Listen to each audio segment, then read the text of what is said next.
Hello and welcome back to The Wounded Healer, where we make the human experience more enjoyable. I'm your host, Keith, and on today's episode, we are going to talk about fear.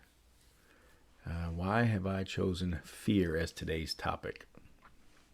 Well, it was inspired by some conversations that I've had in the past week or so. Kind of made me think of my own fears and just fear in general.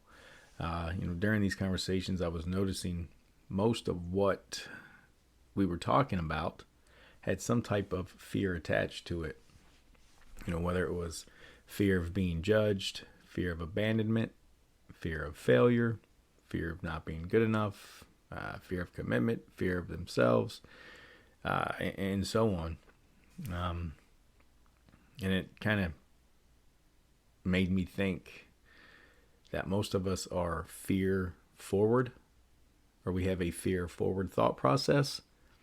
And that meaning most of us let fear control our actions and our reactions. I know some of the conversations started because of certain topics or because of the individuals involved. I don't remember exactly how they all started out or how they all went. I'm not going to go into too much detail because I respect those folks a lot. But I also realized that this is exactly how I want this podcast to go. And that's taking real life situations and try to explain them in a relatable way so we can get better and learn and grow from these interactions. And so I did my best to listen and offer advice and so forth to these individuals. But the other thing that I noticed was that the desire to have those fears was greater than the desire to overcome it. And although I do not have, evidence of this, I think it is safe to say that based off of history and rapport, I say this because it can be used, that fear that they possess, that they have, can be used as an excuse or a shield or a barrier, and that plays right into evolution, right? Each individual can use it for self-preservation. And we are somewhat programmed to do this. So it's not our fault that we do this, and it's not a problem. It's not a illness. There's no vaccine for it. It's just how we're programmed. But we're going to talk about those areas within us that cause this and how we can kind of override those thoughts and feelings. So what is fear, right? If you look at the definition of fear, it's an unpleasant emotion caused by the belief or an anticipation that something is dangerous, likely to cause pain or a threat. That's what a basic definition is. Now, there are different types of fears, but that does not mean that your fear is lower on the totem pole than someone else's fears. Fear is fear, and each individual person, will experience it. They will experience it differently, and there's absolutely nothing wrong with that. That does not mean you have anything else going on other than it's just how you are experiencing this fear based off of some programs that you are running within your brain and nervous system. Where it comes from, and we were talking about the programs and where it's at within us. So fear and excitement are the exact same thing. I know it sounds a little bit crazy, but they are the exact same thing. So that fear or excitement response kind of begins. Well, it does begin in the amygdala. And we've talked about the amygdala on here before. But that's the part of the brain that processes many of our emotions. The difference between fear and excitement is how you think about it. And I'm going to try to keep it simple here and not nerd out on the brain. But the amygdala perceives a threat and will send that information it has on that particular threat up to the medial prefrontal cortex area, which is the newer brain that we have. And it's the front part, like right in your forehead area.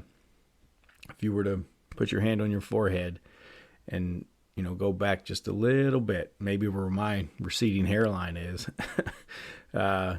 you'll have your hand right above that prefrontal cortex area that's responsible for executive functioning, decision making, impulse, things like that.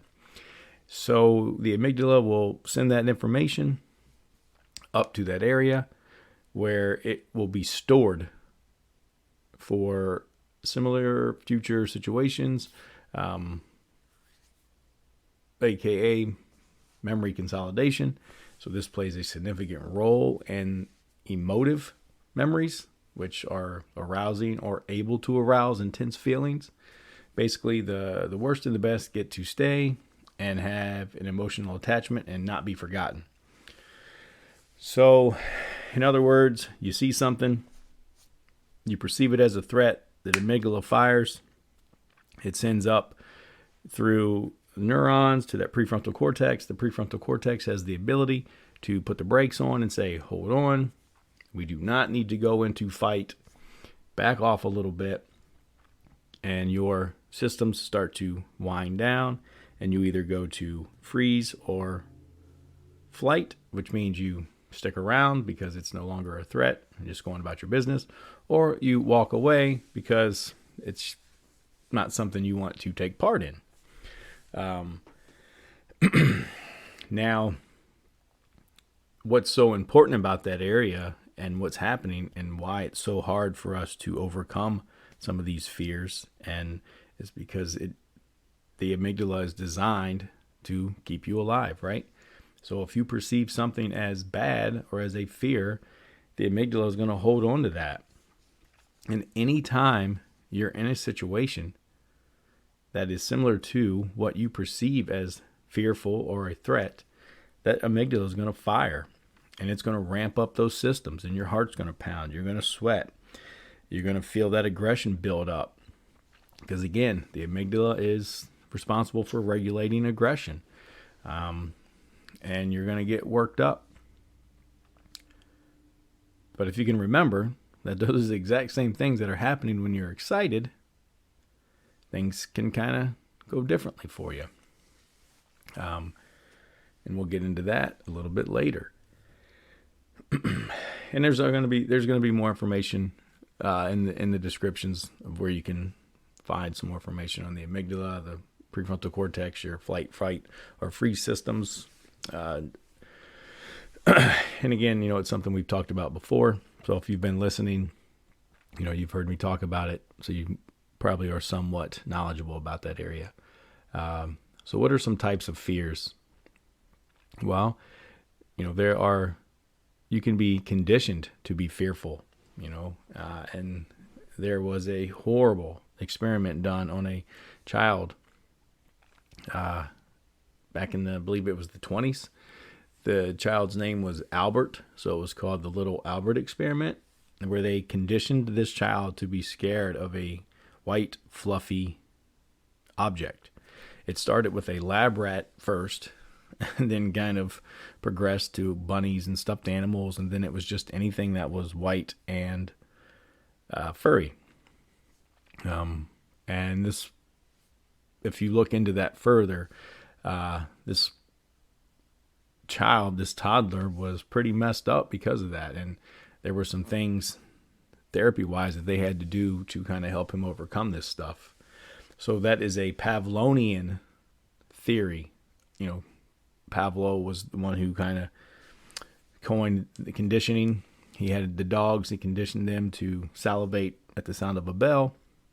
And they used the same concept to condition little Albert to be scared to death of a white furry animal.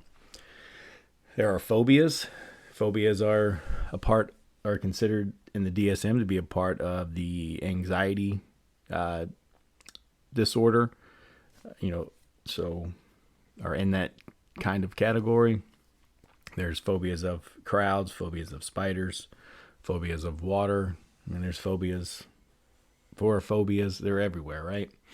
There are learned fears that are environmental, that are kind of passed down.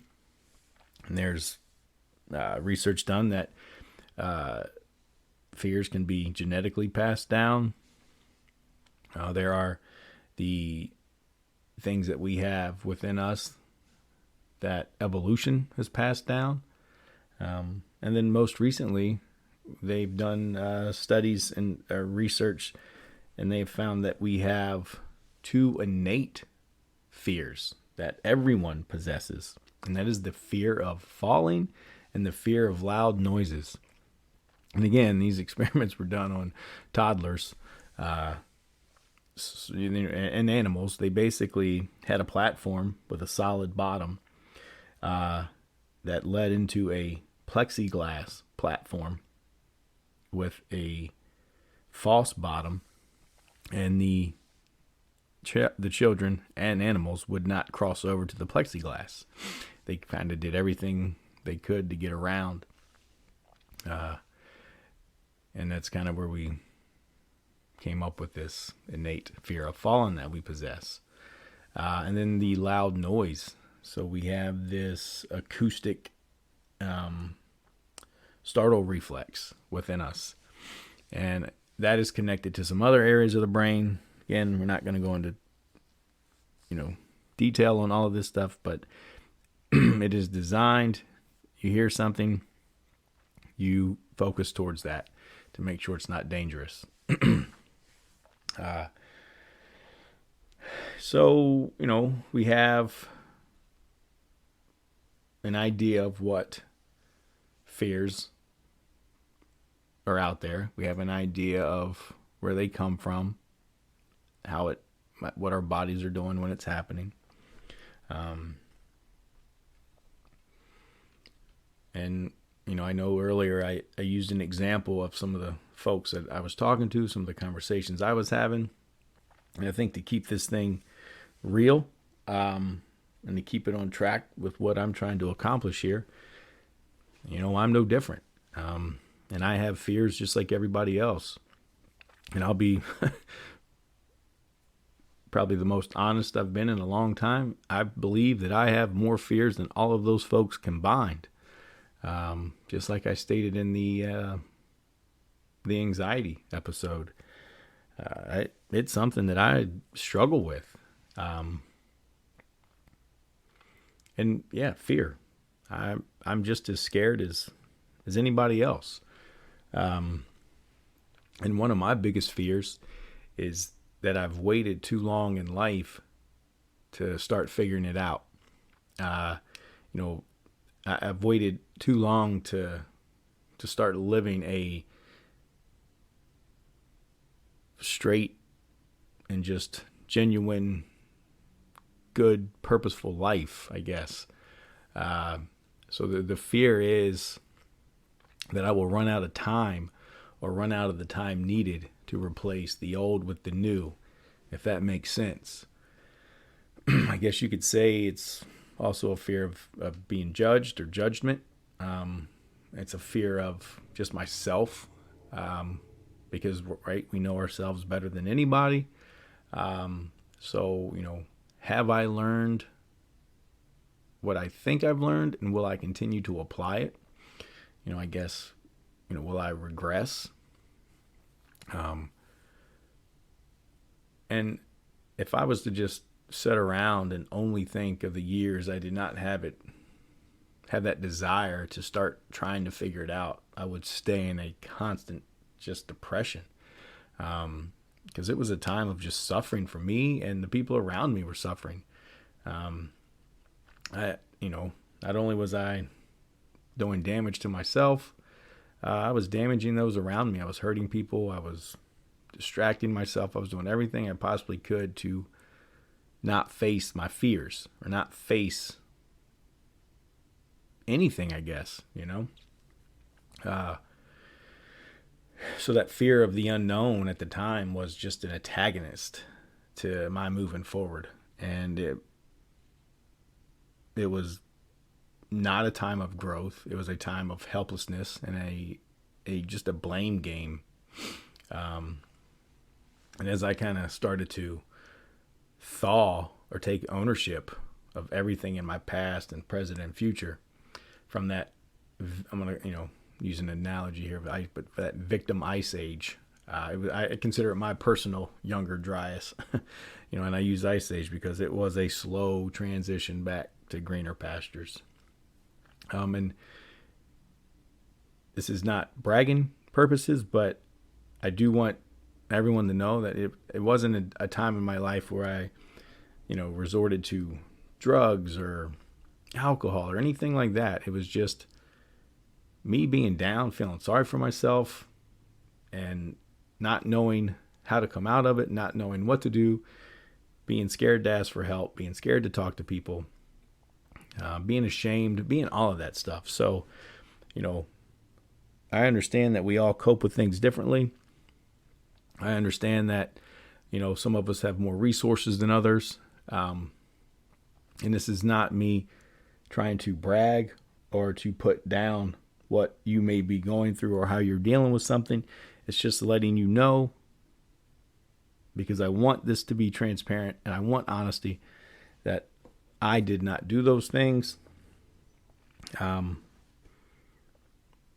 if these are your coping mechanisms, then just be aware of it and start there and try to move forward there. Because then everything else will become a byproduct of you moving forward. And I use that term byproduct because a byproduct, I would say when I started to take ownership of all of what was happening, a byproduct of that was the new replacing the old. And yeah, I did not do it all on my own. I did have inspiration, and I wanted to continue to learn. So yeah, I read more. I tried to educate myself more. I started moving forward. I took ownership. I stopped blaming. And slowly but surely, I started coming out of this thing. Abraham Maslow was someone that I read a lot about, and I respected him and the fact that, he was in his 60s when he did his best work, which gave me hope that I still have time. I enjoy reading anything from the great Stoics, of the Rome and Greek world, when they too were late in life when their best works were published. Again, just a little bit of hope. And then I think most important, my father, who, every day he reminds me that you can survive a past and have a future. And, yeah, he's a great man. And if he ever listens to this, I hope that he knows he has been a big inspiration to me. Sorry.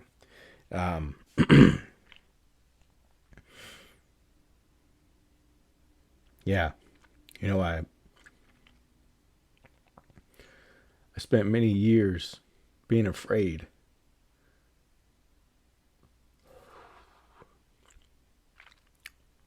that I would turn out that way, only to realize as I got older, that's exactly how I want to be and have that mindset and that their ability to go through what he's gone through and still just be happy and enjoy life. And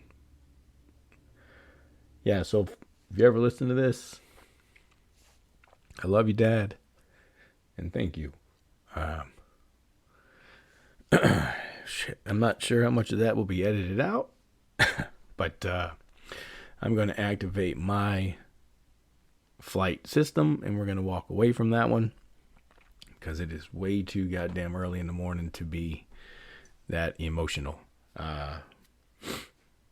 So some tips on how we can deal with fear. Now this, man.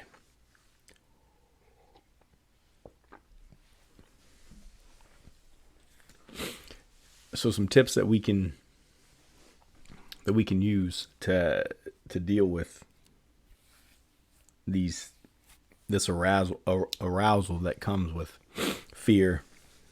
And this is, again, scientifically proven. This is just how our brains and nervous system are wired. But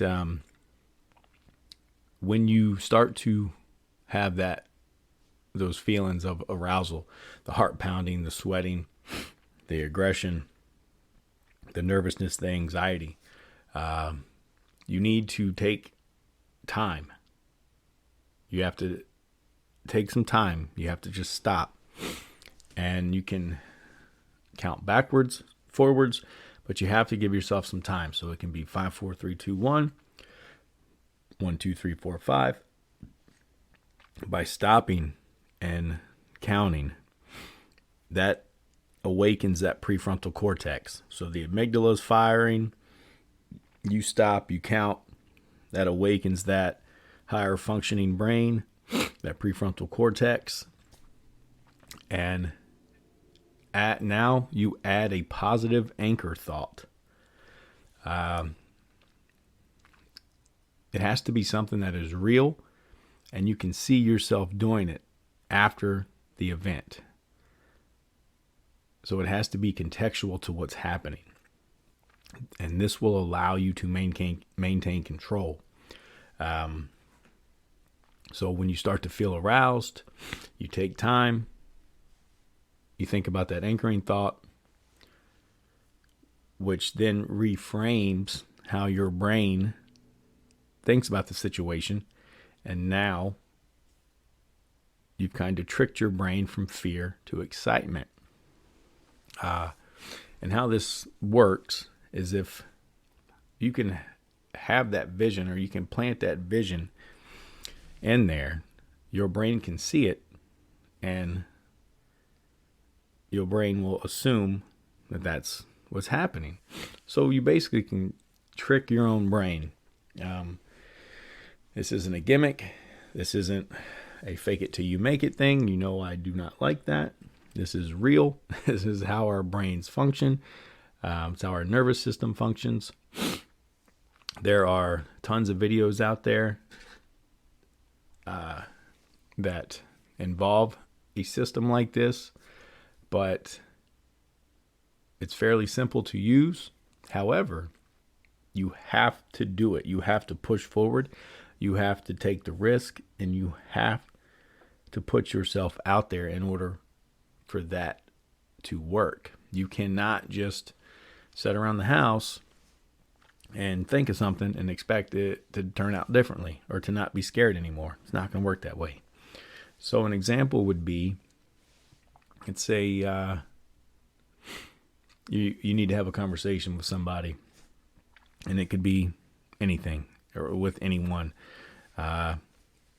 Let's say you need to have a conversation with somebody about a project that needs to be done, and you know that this person is difficult. You know that this person doesn't have the same ideas you have. You know that this person just is going to butt heads with you and push back. So you would be anxious. You're a little, fearful of approaching this person. So what you can do is you stop, give yourself some time to engage that prefrontal cortex, think or envision something after the conversation. So it could be, I'm getting ready to go have this conversation. I'm starting to feel worked up. I stop, give myself, my prefrontal cortex, time to think. And I think of the two of us maybe out sharing drinks after this conversation, having fun. I think of a friendship that comes out of this meeting, this conversation, this project. And I see us texting each other. I see us talking on the phone. I see us doing something together that's fun, positive. So you have that anchoring thought of something positive and exciting that can happen after. So now when you go into this, as you're getting there and you start to feel worked up and nervous, you stop, you think about that, you tell yourself you're excited for what's going to happen after, you're excited for this relationship, you're excited for this project, you're excited to meet and talk to this person, you're excited for what's to come, and now you have reframed the way your brain sees the situation. So you no longer see it as a negative or a fearful situation, but an exciting time and an exciting situation to come. And that is reframing. So you start to feel worked up, you start to feel scared, you stop, give yourself some time, add that anchoring thought, go into it. When you start to feel a certain way, you go back to thinking about that anchoring thought, which brings on that excitement. Your brain, you've just tricked it. It now believes that this is an exciting time.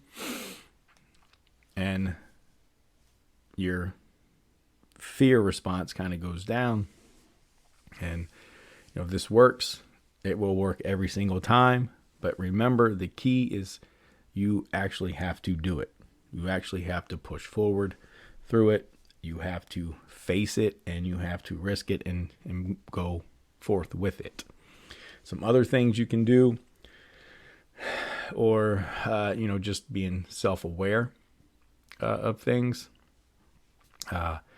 You can. So there's that exposure therapy, putting the work in to overcome it. Just constantly, again, putting yourself out there, being exposed to these things, getting better at reframing it. There's introspection, where you can kind of look within to yourself and why you may be fearful, what's going on, that ownership. What am I doing to cause this? What have I done? What do I want to do? What am I willing to do? What can I do? There's talking to others about your fears. And with that, you have to kind of overcome that self-pride, which that's a whole nother show. Self-pride can be the downfall of most people, and is the downfall of most people. It's that foolish pride. Hopefully we learned a little bit about fear and what we can do to somewhat overcome it, to just continue to move forward. I still have fear inside me, but I know that I can change how I think about it, and I can see the new as an opportunity to use what I've learned and apply it. And I know that the old has become just experience or wisdom, and it's a part of who I am. Much like a knot in a tree, if you look at trees and there's a knot. At one point in time, something had changed in that tree, and the tree kind of just grows around it. So they're still beautiful. They still bear leaves and fruit, even with the knots. So thank you for listening. I'll leave the descriptions to some of those other resources, and I'll leave the resources in the descriptions. But see you on the next one.